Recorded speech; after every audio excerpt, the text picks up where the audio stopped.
그 사람들은 중요한 일이 있을 때 그 결정을 어떻게 합니까?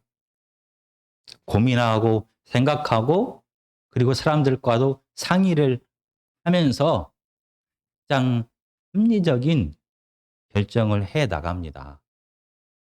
이 과학의 시대에, 이 문명의 시대에 이게 당연한 것 같습니다.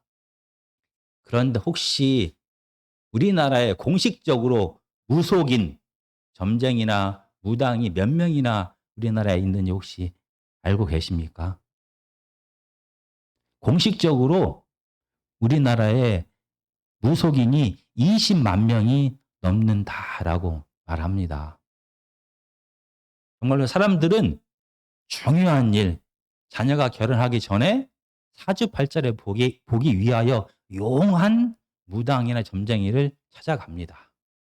자녀들이 취업하기 전에 중요한 시험을 앞두고 또 무당이나 점쟁이를 찾습니다. 어른들만 찾는 것이 아니라 젊은 사람들도 마찬가지입니다. 이렇게 중요한 일을 결정하기 전에 사람들은 무당이나 점쟁이를 찾아갑니다. 오늘 본문에서 이스라엘의 왕 사울이 무당을 찾아갑니다.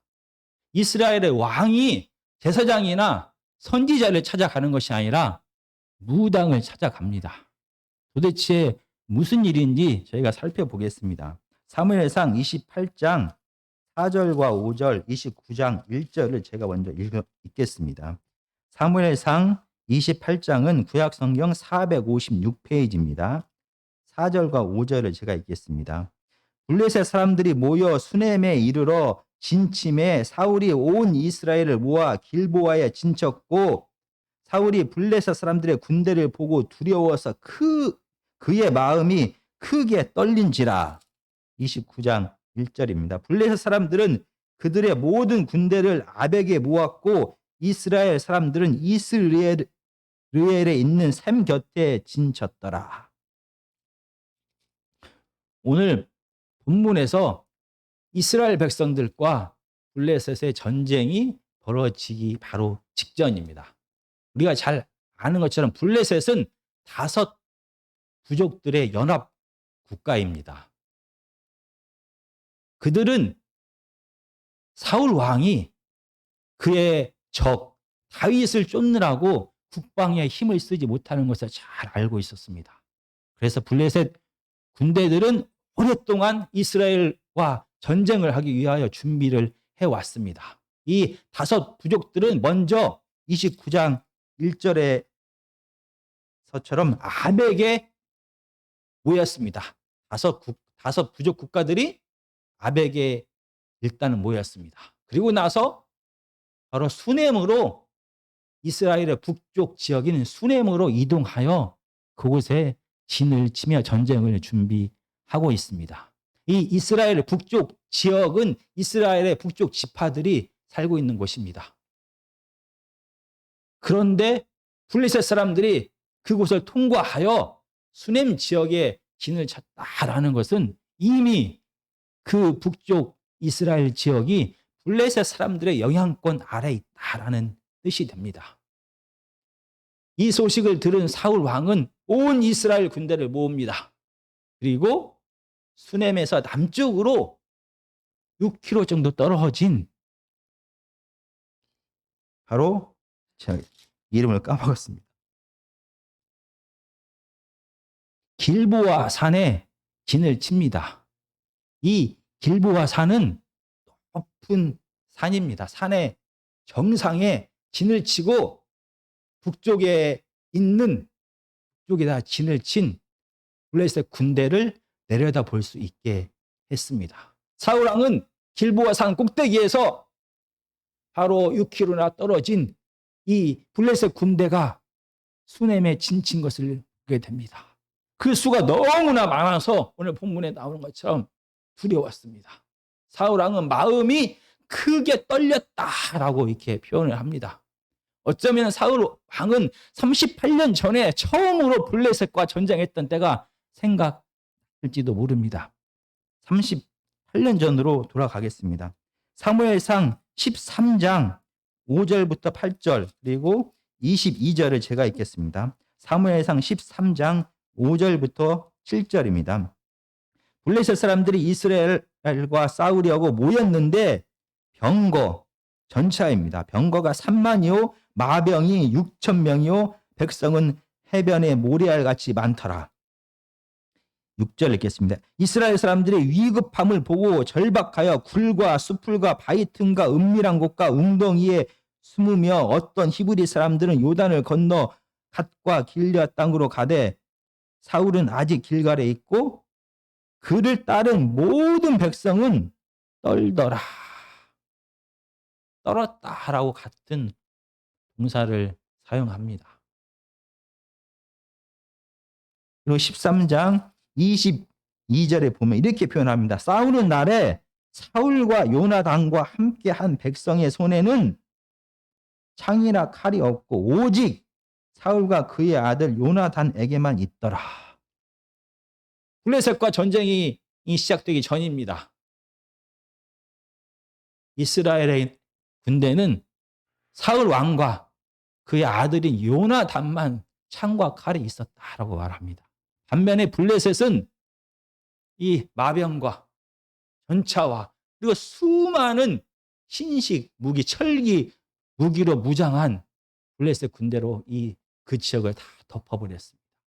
그래서 이스라엘 백성은 너무나 무서워서 숨을 수 있는 곳은 다 숨었습니다. 동굴에도 숨고 바위 틈에도 숨고 숲속에도 숨고 웅덩이에도 숨고 어떤 군사들은 심지어 요단강을 건너서 이웃 나라로까지 도망을 가버렸습니다. 이때 이스라엘 백성들의 마음이 떨렸다라고 말합니다. 마음이 떨렸다. 그런데 오늘 28장에서 길보아 산에서 6km나 떨어진 수넴의 진친 블레셋 사람들의 그 수많은 군사를 보고 사울 왕은 마음이 크게 떨렸다라고 말합니다. 사울 왕은 너무나 두려웠습니다.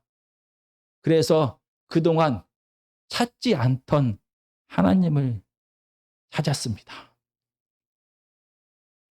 당시에 이스라엘 백성들이 하나님의 뜻을 아는 방법은 크게 세 가지입니다. 꿈을 통하여 하나님께서는 하나님의 뜻이 무엇인지를 알렸습니다. 때로는 대제사장의 옷, 에봇에 넣어둔 우림과 둠밈을 통하여 하나님의 뜻이 무엇인지를 분별했습니다. 그리고 때로는 하나님의 뜻을 전하는 선지자들을 통하여 하나님의 뜻이 무엇인지를 당시 사람들은 알았습니다. 그런데 지금 사울 왕의 상황은 어떠합니까? 28장 6절입니다. 사울이 여호와께 묻자오되 여호와께서 꿈으로도 우림으로도 선지자로도 그에게 대답하지 아니하시므로. 사울 왕이 너무나 두려워서 하나님 어떻게 해야 됩니까? 무엇을 해야 됩니까? 라고 물었습니다. 그런데 하나님께서는 침묵하셨습니다. 하나님은 사울 왕에게 꿈을 통하여서도 우림과 둠밈을 통하여서도 선지자를 통하여서도 말씀하지 않고 침묵하셨습니다. 사울 왕이 하나님의 뜻을 알 수 없었던 이유가 무엇입니까? 사울 왕은 불순종함을 통하여 하나님과의 관계가 깨어졌습니다. 하나님 꿈을 통하여 하나님의 뜻을 알 수가 없게 되었습니다. 사울 왕은 다윗을 돕는다는 이유로 한 명의 제사장을 제외한 85명의 제사장을 다 죽였습니다. 그때 살아남은 한 명의 제사장이 바로 대제사장의 옷, 우림과 둠밈을 통하여 하나님의 뜻을 분별할 수 있는 그 옷을 가지고 다윗에게 도망갑니다. 사울 왕이 우림과 둠밈을 통하여서도 하나님의 뜻을 알지 못하게 된 두 번째 이유입니다. 그렇다고 하면 왜 사울 왕은 선지자를 통하여서도 하나님의 뜻을 알 수 없게 된 것입니까? 이미 선지자 사무엘은 하나님께서 사울 왕을 버리셨다라고 선포했습니다. 거기에 더해서 다윗이 사울 왕을 피해서 선지자들의 무리들이 숙소인 라마 나엿으로 숨어들었습니다. 그때 선지자의 숙소에 사울 왕은 군사를 보냅니다. 그 이후로 선지자들은 사울 왕의 편에 서지 않았습니다.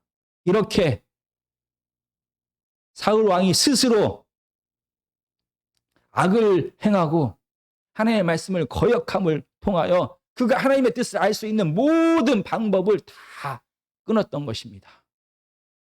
어떻게 해야 됩니까? 그런데 사울 왕은 포기할 수가 없었습니다. 하나님께 아무리 물어봐도 대답하지 않자 그는 거기서 멈춘 것이 아닙니다. 28장 6절입니다. 7절입니다.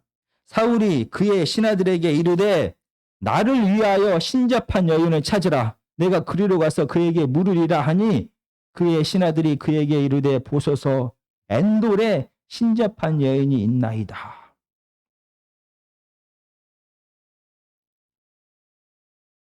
이 사무엘 시대에 사무엘은 사울을 통하여 이 신접한 여인들을 다 쫓아냅니다. 28장 3절에 사울이 죽었으므로 온 이스라엘이 그를 두고 슬피 울며 그의 고향 라마에 장사하였고 사울은 신접한 자와 박수를 그 땅에서 쫓아내었더라. 사무엘이 죽고 그 전에 이 사울 왕은 사무엘의 명령에 따라서 바로 무당, 신접한 자, 점쟁이들을 다 이스라엘 땅에서 몰아냈습니다. 그래서 이스라엘 땅에는 지금 무당이 없는 것입니다. 왜냐하면 레위기 20장 6절에 보면은 접신한 자와 박수 무당을 음란하게 따르는 자에게는 내가 진노하여 그를 그의 백성 중에서 끊으리라. 바로 이스라엘 백성들에게 하나님께서 주신 명령이 무당을 찾는 자들은 다 죽여버리겠다라고 명령하셨습니다. 이 명령을 사무엘은 받았고 사울을 통하여 실행하였습니다. 그래서 이스라엘 땅에는 이 무당이 없었습니다. 하나님이 말씀하지 않자, 하나님이 침묵하자 사울 왕은 하나님의 침묵을 견딜 수가 없었습니다. 어떻게 해서든지 하나님의 뜻을 알기를 원했습니다. 그는 포기하지 않고 그가 내쫓았던 무당을 찾으라라고 명령합니다. 그리고 아주 용한 무당이 엔돌에 있다라는 보고를 받게 됩니다. 이 엔돌은 바로 지금 블레셋이 진치고 있는 수넴 지역에서도 북쪽으로 7km나 떨어진 곳입니다. 만약 사울 왕이 이 무당을 찾으러 만나러 엔돌에 가기 위해서는 지금 블레셋 지역이 진치고 있는 그 지역을 통과하여 7km나 더 가야 되는 것입니다. 정말로 위험한 상황입니다. 지금은 전쟁 상황입니다. 대치 중입니다. 전쟁이 시작되기 바로 저는 가장 긴장감이 최고조인 시기입니다. 양측은 각각 상대방의 움직임을 주시하고 있습니다. 그 전쟁 진영을 통과하여 무당을 만나러 간다는 것은 목숨을 건다는 것입니다. 이렇게 위험한 상황입니다. 그런데 사울 왕은 포기하지 않습니다. 28장 8절입니다. 사울이 다른 옷을 입어 변장하고 두 사람과 함께 갈새 그들이 밤에 그 여인에게 이르러서는 사울이 이르되 청하노니 나를 위하여 신접한 술법으로 내가 내게 말하는 사람을 불러올리라 하니. 사울 왕은 포기하지 않고 변장을 합니다. 왕의 옷을 벗고 변장을 하고 많은 군사들과 함께 가면은 적에게 노출이 되기 때문에 두 명을 선택합니다. 그리고 낮이 아닌 밤에 길을 떠나게 됩니다. 아마 직선거리로 가게 되면은 10km나 11km 정도 될 것 같습니다. 이 산을 넘고 또 고를 지나서 이 먼 거리를 가야 됩니다. 아마 시간이 훨씬 더 걸렸을 것입니다. 당시에 사울 왕의 나이가 몇 살입니까? 만으로 80세입니다. 그리고 이 신접한 여인을 만나기 위하여, 이 무당을 만나기 위하여 그는 금식까지 합니다. 금식한 배고픈 몸을 이끌고 이 멀리 목숨을 걸고 이 여인에게 찾아갑니다. 그토록 사울이 절박한 이유가 무엇입니까? 왜냐하면 사울은 정말로 누군가를 불러내고 싶었습니다. 당시에는 이 무당이 죽은 자의 영혼을 불러낼 수 있다라고 생각했습니다. 그래서 사울 왕은 이 목숨을 걸고, 그리고 하나님께서 명령하신 이 무당을 따르는 자, 무당을 찾는 자는 죽이겠다라는 그 명령을 어기면서까지 절박한 마음으로 지금 이 무당을 찾아간 것입니다. 그리고 나서 죽은 자를 불러달라고 말합니다. 도대체 그가 그렇게 찾고 싶은 자는 누구입니까?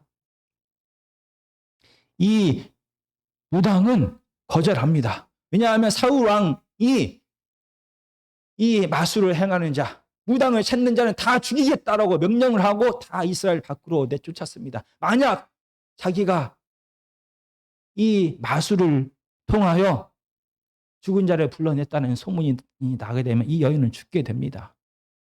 그러자 사울 왕은 하나님의 이름으로 맹세합니다. 이스라엘 백성이 하나님의 이름으로 맹세한다는 것은 내가 소문을 절대 내지 않겠다, 내 목숨을 걸겠다라는 뜻입니다. 그러자 이 여인은 안심하고 도대체 누구를 불러주기를 원합니까? 라고 물어봅니다. 8장 10절과 11절입니다. 사울이 여호와의 이름으로 그에게 맹세하여 이르되 여호와께서 살아 계심을 두고 맹세하노니 내가 이 일로는 벌을 당하지 아니하리라 하니 여인이 이르되 내가 누구를 내게로 불러 올려야 하니 사울이 이르되 사무엘을 불러 올리라 하는지라. 이렇게 하나님의 명령을 거역하고 하나님의 이름으로 맹세하지 말라라는 이 명령도 거역하고 이 죽음의 적지를 통과하여서 그렇게 만나고 싶었던 사람이 바로 죽은 사무엘의 영이었습니다. 어쩌면 사울 왕은 죽은 사무엘을 통하여 하나님의 뜻이 무엇인지를 알고 싶었을지도 모릅니다. 그의 간절함이 통했는지 이 용한 무당은 드디어 사무엘의 영을 불러드립니다. 그러자 사울 왕이 물어봅니다. 정말 사무엘인지를 확인하고 또 확인합니다. 생김새를 자꾸 물어보면서 정말 사무엘인지를 확인합니다. 당시에는 죽은 자의 영혼을 죽은 자가 쉬고 있는 음부 스올에서 끌어올릴 수 있다라고 생각을 했습니다. 그리고 이 사무엘과 이 무당은 진짜 사무엘의 영이 그들 앞에 나타났다는 것을 깨닫게 됩니다. 그렇게 믿고 있는 것입니다. 사실은 다릅니다. 죽은 자의 영혼을 여전히 하나님께서 주관하십니다. 죽은 자가 산 자들의 세상에 다시 그 영혼을 끌어올릴 수가 없는 것입니다. 귀신이 마치 자기가 죽은 자의 영혼인 것처럼 행세를 하는 것입니다. 그러나 당시에는 이 사무엘도 이 무당도 자기가 불러낸 그 영이 귀신이 아니라 사무엘의 영이다라고 믿게 되었습니다. 이 사무엘의 영, 귀신을 통하여 그토록 사울 왕이 듣고 싶었던 말이 무엇입니까? 28장 15절입니다. 사무엘이 사울에게 이르되 내가 어찌하여 나를 불러 올려서 나를 성가시게 하느냐 하니 사울이 대답하되 나는 심히 다급하나이다. 블레셋 사람들은 나를 향하여 군대를 일으켰고 하나님은 나를 떠나서 다시는 선지자로도 꿈으로도 내게 대답하지 아니하시기로 내가 행할 일을 알아보려고 당신을 불러 올렸나이다. 내가 무엇을 해야 될지 알기 위하여, 하나님의 뜻을 알기 위하여 사무엘을 불렀다라고 말합니다. 이 말 속에는 어쩌면은 하나님의 뜻을 알아서 하나님의 뜻대로 순종해야겠다라는 말처럼 들립니다. 그런데 아닙니다. 진짜 사울 왕이 원했던 것이 무엇입니까? 정말 하나님의 뜻이 무엇인지를 알기 원했다라고 하면 사울 왕은 하나님의 침묵을 인정해야만 했습니다. 하나님께서 꿈으로도 선지자를 통해서로도 우리과 동민을 통해서 말하지 않는, 침묵하지 않는 진짜 이유가 무엇인지를 사울 왕은 다시 한번 생각하고 깨닫고 하나님 앞에 회개하고 깨어진 하나님과의 관계를 회복하고 하나님 앞에 제발 살려달라고 울부짖었어야만 했습니다.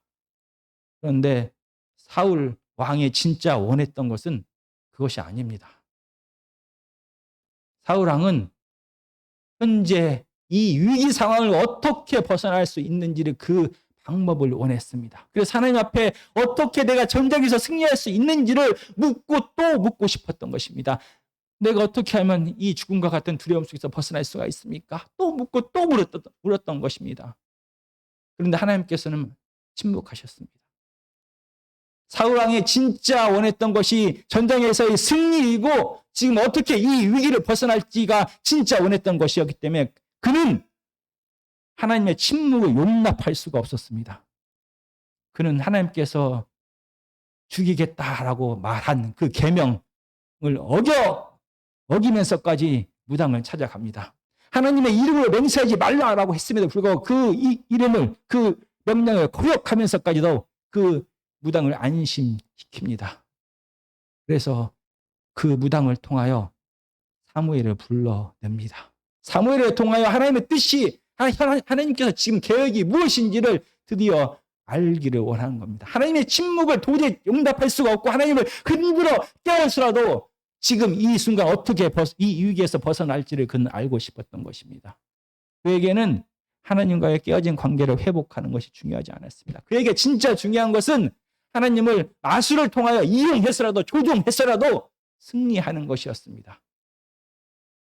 사울 왕에게 하나님은 순종해야 될, 사랑해야 될, 두려워해야 될 하나님, 주님이 아니라 이용할 수 있는 그의 힘과 능력을 이용할 그런 우상이었던 것입니다.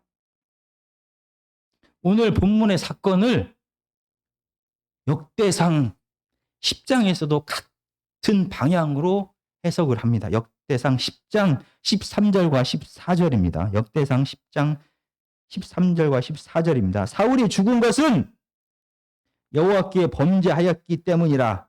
그가 여호와의 말씀을 지키지 아니하고 또 신접한 자에게 가르치기를 청하고 여호와께 묻지 아니하였으므로 여호와께서 그를 죽이시고 그 나라를 이새의 아들 다윗에게 넘겨주셨더라. 오늘 이 사건을 역대상의 저자는 왜 사울이 죽었는지를 이야기합니다. 사울은 하나님을 버렸고 하나님의 율법을, 하나님의 말씀을 지키지 않았다라고 말합니다.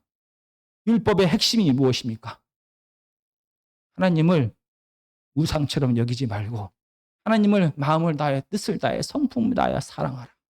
하나님을 이용하지 말고 하나님을 사랑하라는 게 율법의 핵심입니다.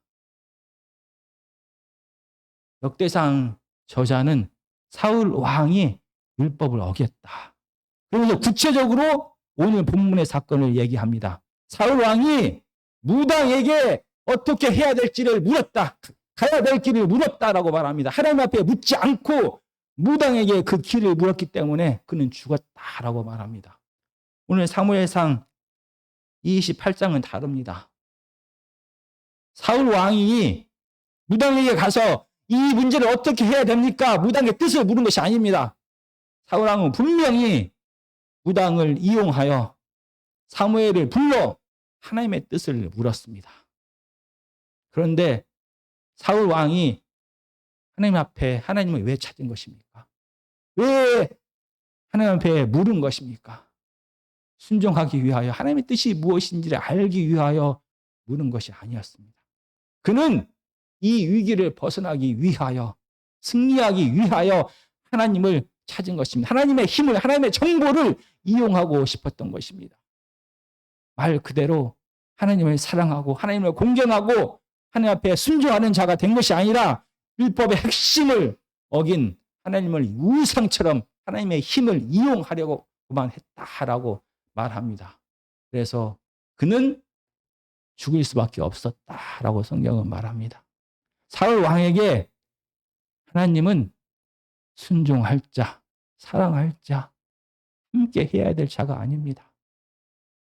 사울 왕에게 하나님은 능력 있는 우상입니다. 그의 힘을 이용하기만 하면 됩니다.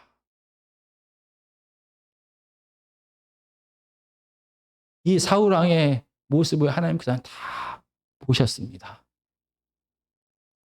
하나님께서 사울 왕을 택하신 이유가 무엇입니까? 하나님께서 사울 왕에게 주신 사명이 무엇입니까? 사무엘상 9장 16절입니다. 제가 읽겠습니다. 내일 이맘때에 내가 베냐민 땅에서 한 사람을 내게로 보내리니 너는 그에게 기름을 부어 내 백성 이스라엘의 지도자로 삼으라. 내가 내 백성을 블레셋 사람들의 손에서 구원하리라. 내 백성이 부르짖음에 내게 상달되었으므로 내가 그를 돌보았느니라 하시더니. 사울 왕을 택하신 장면입니다. 하나님께서 사울 왕을 택하신 이유, 그에게 왕 삼은 이유는 블레셋에서 이스라엘 백성들을 구원하다라는 사명을 주셨다라는 것입니다. 그런데 이게 진짜 사울 왕이 받은 사명입니까? 이상합니다. 이 사명이 정말 하나님께서 사울 왕에게 원하는 것이었다라고 하면 오늘 사건은 이상합니다. 29장 19절입니다. 28장, 사무엘상 28장 19절입니다. 그토록 하나님께 듣고 싶었던 그 말을 하나님께서는 귀신의 입을 통하여 드디어 대답을 하십니다. 여호와께서 이스라엘을 너와 블레셋 사람들의 손에 넘기시리니 내일 너와 내 아들들이 나와 함께 있으리라. 여호와께서 또 이스라엘 군대를 블레셋 사람들의 손에 넘기시리라 하는지라. 사울 왕의 사명이 블레셋에서 이스라엘을 구원하는 것이라고 하면 왜 28장에서 하나님께서는 귀신의 입을 통하여 너는 내일 너와 내 아들들은 죽게 될 것이다. 그리고 이스라엘은 블레셋의 손에 넘겨지게 될 것이다. 라고 말합니다. 정말로 이 귀신을 통하여 드러난 하나님의 심판이 그 다음날 이루어집니다. 사울 왕은 요나단 왕자와 함께 죽습니다. 이스라엘은 블레셋에게 크게 패합니다. 하나님이 사울 왕을 부르신 이유가 무엇입니까? 그에게 주신 사명이 진짜 블레셋에서 이스라엘을 구원하는 것입니까? 진짜 사명이 무엇입니까? 처음 하나님께서 사울 왕을 부르셨던 10장, 사무엘상 10장 6절과 9절입니다. 내게는 여호와의 영이 크게 임하리니 너도 그들과 함께 예언을 하고 변하여 새 사람이 되리라. 9절입니다. 그가 사무엘에게서 떠나가려고 몸을 돌이킬 때에 하나님이 새 마음을 주셨고 그날 그 징조도 다 응하니라. 이 원문의 뜻을 그대로 히브리어를 그대로 반영하여 다시 한번 해석하면 하나님의 영이 사울 왕에게 덮쳐서 그의 마음을 완전히 뒤집어서 전혀 새로운 사람이 되게 했다.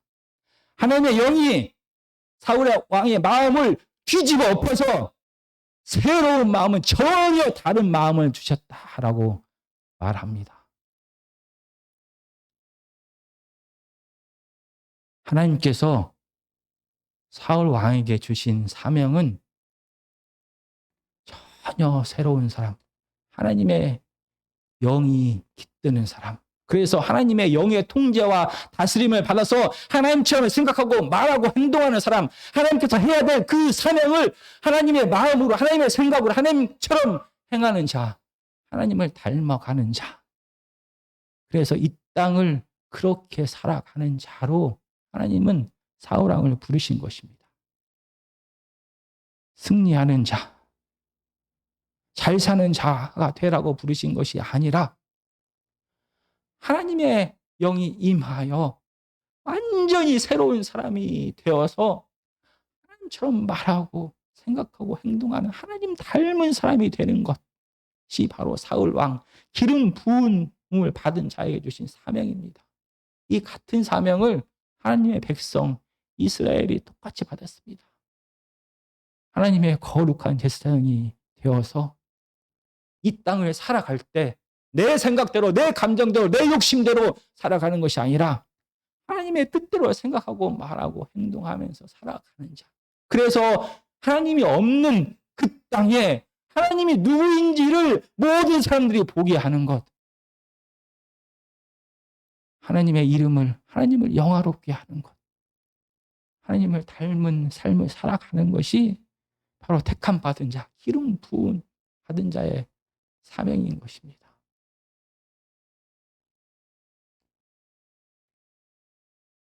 이 땅에서 저를 포함한 모든 사람들은 성공하기를 원합니다. 그러나 성공하는 것, 잘 사는 것, 이게 우리 삶의 목표가 되어서는 안 됩니다.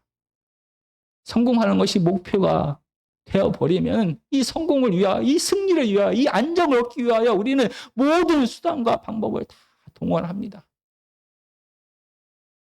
하나님까지 이용해서라도 그분의 힘과 능력과 지혜를 이용해서라도 나는 반드시 승리하기를 원합니다. 이렇게 사울처럼 하나님을 이용하는 자가 되는 것입니다. 사울 왕은 하나님의 부르심을 받은 다음에 그가 하나님 앞에 제사 드리는 그 순간에도 하나님을 생각하고 하나님의 뜻을 드러낸 것이 아니라 자기가 승리하기를 원했습니다. 이스라엘 백성들이 흩어지지 않기를 원했습니다. 이 제사를 통해서도 하나님을 두려워한 것이 아니라 그를 따르는 이스라엘 백성들을 두려워하게 되었습니다. 하나님의 사울 왕을 버리신 이유가 바로 하나님을 만나는 이 제사 가운데서도 그는 하나님을 이용했습니다. 하나님의 힘을 이용했습니다. 하나님을 버린 것입니다. 이렇게 하나님까지 이용하는 자, 그래서 반드시 성공해야 하는 자는 사람들을 어떻게 대할까요? 그는 하나님께 주신 그의 모든 권력과 힘을 자기의 정적을 제거하는, 다윗을 제거하는 데 다 쏟아부었습니다. 블레셋에서 이스라엘을 구원하라라고 사명을 주셨는데 블레셋의 전쟁에는 관심이 없고 다윗을 죽이는 데에만 관심을 쏟았습니다. 이웃을 사랑하고 사람을 사랑하는 자가 되지 못합니다. 내 승리와 내 번영과 내 안정을 위하여 하나님까지 이용하는 자는 사람들도 똑같이 무시하고 이용하게 됩니다. 그렇지만 무당을 찾는 것은 또 다른 차원입니다. 이건 무당을 찾는 것은 선을 넘은 것입니다.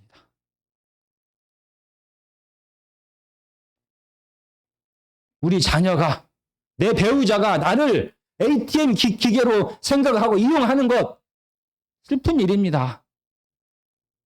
그래도 어쩌면 용서할 수도 있습니다.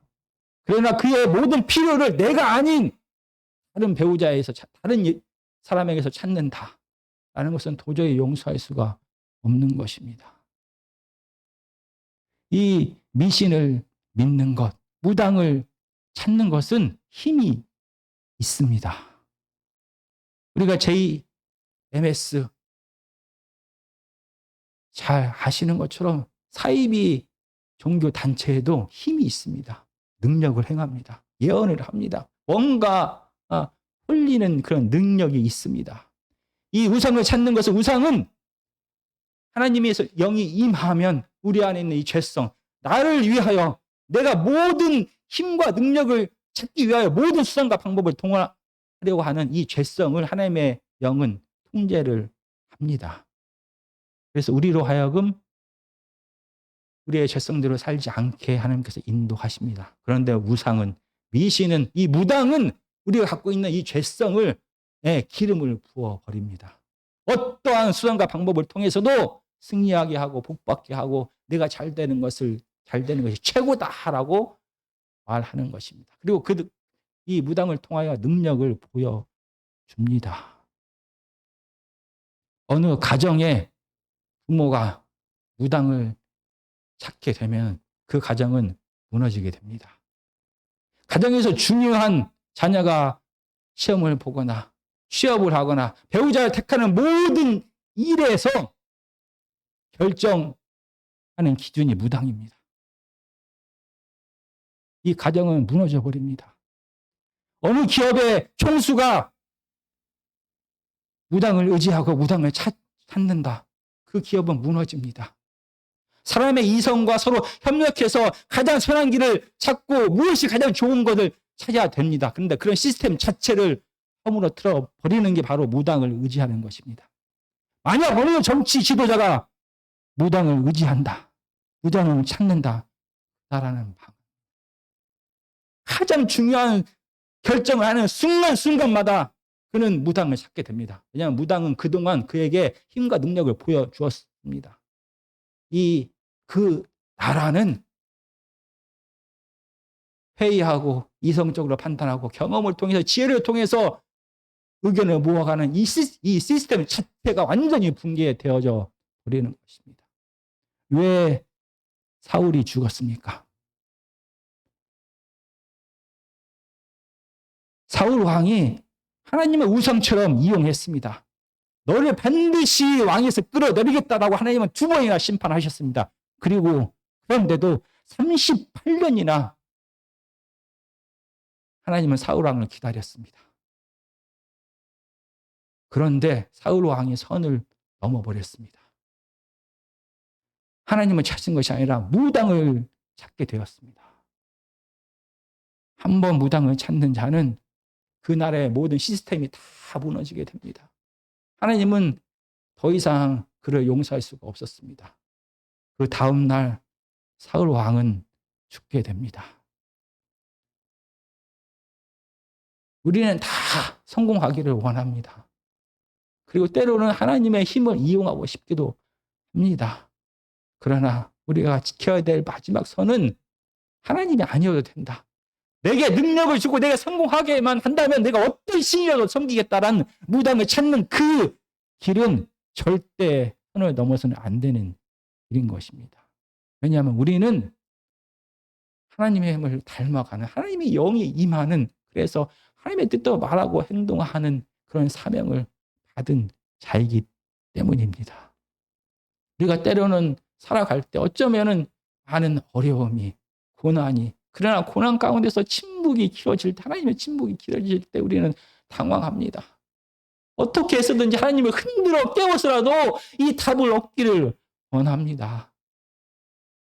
그러나 하나님의 침묵하신다면 분명히 이유가 있는 것입니다. 다윗 왕은 하나님의 침묵의 시간에 무당을 찾지 않았습니다. 이미 그 전에 하나님께서 말씀하신 그 말씀을 따라서 하나님을 믿고 의지하면서 굳건히 그에게 맡겨진 사명을 인내하면서 걸었습니다. 우리는 늘 기억해야만 되는 것입니다. 우리의 삶의 목표는 성공하기 위한 것이 삶의 목표가 아닙니다. 우리의 삶의 목표는 하나님처럼 닮아가는 삶. 하나님 안에 있는 것이 우리의 삶의 목표가 되어져야 하는 것입니다. 그리고 고난이 길어지더라도 무당을 찾아서는 절대 안 됩니다. 심심하니까 그냥 한번 아닙니다. 힘이 있습니다. 무당은. 우리의 생각을 다 사로잡아 버리게 됩니다. 절대 무당을 찾아서는 안 되는 것입니다. 끝까지 인내하며 침묵하면서 하나님의 뜻이 무엇인지를 구하는 그래서 하나님을 믿고 최선을 다해서 기다리는 하나님의 자녀들이 다 되기를 주의 이름으로 축원합니다.